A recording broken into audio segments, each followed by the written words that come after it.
Namaste friends. ভোটের আগে একটা পার্টিকুলার বিষয়ে দুটো কথা মনে হচ্ছে, তাই আপনাদের সঙ্গে শেয়ার করছি। মানে আমার কথা আপনারা শুনতে চাইলে শুনবেন, ইচ্ছে করলে। বিষয়টা হলো মুখ্যমন্ত্রী মমতা বন্দ্যোপাধ্যায়ের ব্যক্তিগত জীবন নিয়ে কিছু আলোচনা শুনতে পাওয়া যাচ্ছে। ওনার একদা সহকর্মী বলাও ভুল, একেবারে ছায়া সঙ্গিনী সোনালী গুহ, তিনি নানা রকম কথা আমরা শুনতে পাচ্ছি তিনি মমতা বন্দ্যোপাধ্যায় সম্বন্ধে বলছেন, এবং মমতা বন্দ্যোপাধ্যায়ের সম্বন্ধে, তাঁর ব্যক্তি জীবন সম্বন্ধে আমরা প্রত্যেকেই পড়েছি। তাঁর খুব ঘনিষ্ঠ, তাঁর খুব প্রিয়, তাঁর যে সময় মমতা বন্দ্যোপাধ্যায়ের উত্থান, সেই সময় যে ব্যক্তিরা তাঁকে ঘিরে থাকতেন, তার মধ্যে অন্যতম আইএএস দীপক ঘোষ।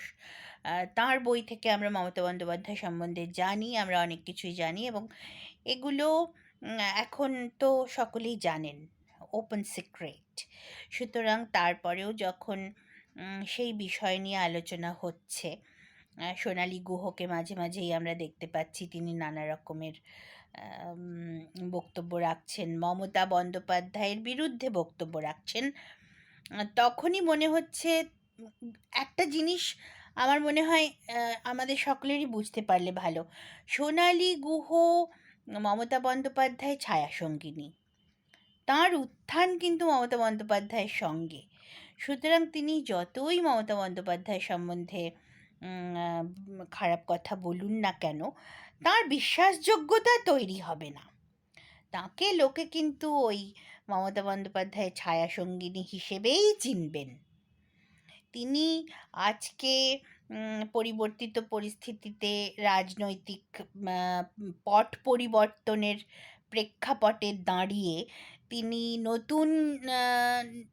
নতুন জমি নিজের পায়ের তলায় তৈরি করবার জন্য এ সমস্ত কিছু যদি বলেও থাকেন, তাহলেও আমার মনে হয় এটা বোঝা উচিত সকলেরই, বিশেষ করে ওনার নিজের, যে ওনার কিন্তু আসলে ওনার একদা মেন্টর, একদা মানে যার রাজনীতির ছত্রছায়ায় তিনি রাজনৈতিক চরিত্র বা রাজনৈতিক ব্যক্তিত্ব হয়ে উঠতে পেরেছিলেন, তার সম্বন্ধে খারাপ কথা বলা কিন্তু খুব ভালো কোনো বার্তা আমাদের দিকে দিচ্ছে না।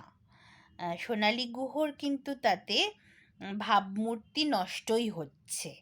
মানে আমি জানি না সোনালী দেবী এখনও একটা রাজনৈতিক উচ্চাকাঙ্ক্ষা রাখেন কি না, মানে রাজনৈতিক উচ্চাকাঙ্ক্ষা নিয়ে এগুলো বলছেন কি না, মানে মমতা বন্দ্যোপাধ্যায়ের বিরোধী পক্ষের কাছে নিজের ক্রেডিবিলিটি তৈরি করার জন্য এগুলো বলছেন কি না। কিন্তু আমার মনে হয় পশ্চিমবঙ্গ যেরকম রাজ্য, তাতে উনি যত মমতা বন্দ্যোপাধ্যায়ের বিরুদ্ধে এইসব বলবেন, তত কিন্তু ওনাকে আসলে মমতা বন্দ্যোপাধ্যায়েরই এজেন্ট বলে মনে হবে। উনি মমতা বন্দ্যোপাধ্যায়ের নির্দেশেই এই কথাগুলো বেশি করে বলছেন। পশ্চিমবঙ্গের রাজনীতি সবসময় উল্টো দিক দিয়ে চলে, আমরা প্রত্যেকেই জানি। পশ্চিমবঙ্গের রাজনীতি ভারতবর্ষের অন্য সমস্ত রাজ্যের রাজনীতির থেকে আলাদা, এবং অন্য রাজ্যের মানুষেরা আপনার কথা শুনে যদি এটা ভাবেনও যে আপনি আসলে মমতা বন্দ্যোপাধ্যায়ের বিরুদ্ধে বলছেন, পশ্চিমবঙ্গের মানুষের কিন্তু মনে হবে যে, অন্তত অনেকেরই সেটা মনে হবে, আমার যেমন মনে হচ্ছে, যে আপনি আসলে মমতা বন্দ্যোপাধ্যায়ের নির্দেশেই মমতা বন্দ্যোপাধ্যায় সম্বন্ধে খারাপ কথাগুলো বলছেন, যাতে করে এই কথাগুলো নিয়ে বিরোধী পক্ষের লোকেরা, অর্থাৎ বিশেষ করে যে দলটি তৃণমূলের প্রধান বিরোধী দল, তারা যদি এই কথাগুলো নিয়ে আলোচনা করতে আরম্ভ করেন, তাদের সমর্থকেরা এবং দলীয় সমর্থকেরা, কার্যকর্তারা যদি আরম্ভ করেন এগুলো নিয়ে চর্চা করতে, তখন যাতে বলতে পারা যায় যে এরা একজন মহিলার চরিত্র নিয়ে কাটাছেঁড়া করছেন, অর্থাৎ এদের মানসিকতাটা বা এদের অ্যাটিটিউডটা ঠিক নয়, এরকম কিন্তু মনে হতে পারে। অন্তত আমার সেরকমই মনে হচ্ছে। সোনালী গুহর কথা শুনে আমার কমপ্লিটলি মনে হচ্ছে উনি চাইছেন to work in favour of Mamata Banerjee, not against Mamata Banerjee. এটা প্রথম কথা। আর দ্বিতীয় কথা হলো যে কাউকে কাউকে বলতে শুনলাম যে মমতা বন্দ্যোপাধ্যায় যদি তিনি যদি এমনও হয়ে থাকে যে তিনি কখনো মানে তার মাতৃত্বের সম্ভাবনা হয়েছিল, তারপর তিনি সেই মাতৃত্ব গ্রহণ করেননি, মেডিকেল টার্মিনেশন অফ প্রেগন্যান্সি করেন, এ সমস্ত যদি হয়েও থাকে তাহলেও সেটা তার ব্যক্তিগত বিষয়। তার সে স্বাধীনতা সম্পূর্ণরূপে আছে এবং তিনি এটা তার আর্টিকেল 21 নাকি সেই স্বাধীনতা মানুষকে দিয়েছে, লিবার্টি মানুষকে দিয়েছে, এবং সেই লিবার্টি বলেই তিনি নাকি এ সমস্ত করেছেন। আমাদের নাকি আমাদের এগুলো নিয়ে আলোচনা করবার কিছু নেই। এই ব্যাপারে আমি কিন্তু এই কথাটার সঙ্গে অংশত একমত। সত্যি এই বিষয়গুলোই এমন যে এগুলো নিয়ে আলোচনা করাটাই ভালো লাগে না, মানে বিষয়গুলো ভালো নয়। হ্যাঁ, কিন্তু তাই বলে এখানে কিন্তু একটা বিষয় আছে, সেটা হলো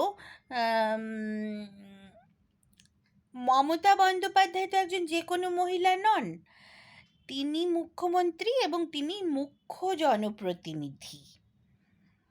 এবার সত্যি যদি তার কখনো তিনি মাতৃত্বের সম্ভাবনা তার হয়ে থাকে এবং তিনি মাতৃত্বটা গ্রহণ করতে পারেননি, হয়তো যে কোনো কারণেই হোক, কোনো দুর্ভাগ্যজনক কারণে তিনি মাতৃত্ব গ্রহণ করতে পারেননি, এই যে ধরনের কথাবার্তাগুলো হচ্ছে, যদি সত্যও হয়ে থাকে কথাটা, তাহলে কিন্তু প্রশ্ন একটাই থেকে যাচ্ছে, সেটা হলো তিনি কিন্তু নিজেকে কুমারী মমতা ব্যানার্জি বলে পরিচয় দিয়ে এসছেন চিরকাল। আগেও আমরা শুনেছি যখন তিনি প্রথমবার সংসদে যান তখনও কুমারী মমতা ব্যানার্জি, আজও তিনি কুমারী মমতা ব্যানার্জি।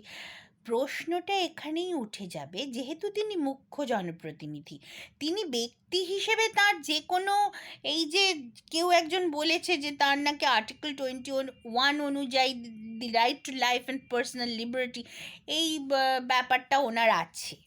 উনি মাতৃত্ব গ্রহণ করতেও পারেন, নাও করতে পারেন, ওনার কোনো রকম মানে যা কিছু ওনার ব্যক্তিগত জীবন হতেই পারে। কিন্তু মমতা বন্দ্যোপাধ্যায় তো শুধু একজন ব্যক্তি মানুষ নন, তিনি মুখ্য জনপ্রতিনিধি। আমাদেরকে বুঝতে হবে 10 কোটি লোকের যদি কোনো একটা মুখ হয় তাহলে সেটা মমতা বন্দ্যোপাধ্যায়।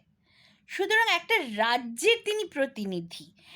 এমতাবস্থায় সত্যি যদি তিনি মাতৃত্বের সম্ভাবনা তার হয়ে থাকে এবং তারপরেও তিনি যদি কুমারী হয়ে থাকেন, তাহলে ব্যাপারটা কেমন একটা হয়ে যাচ্ছে না? মানে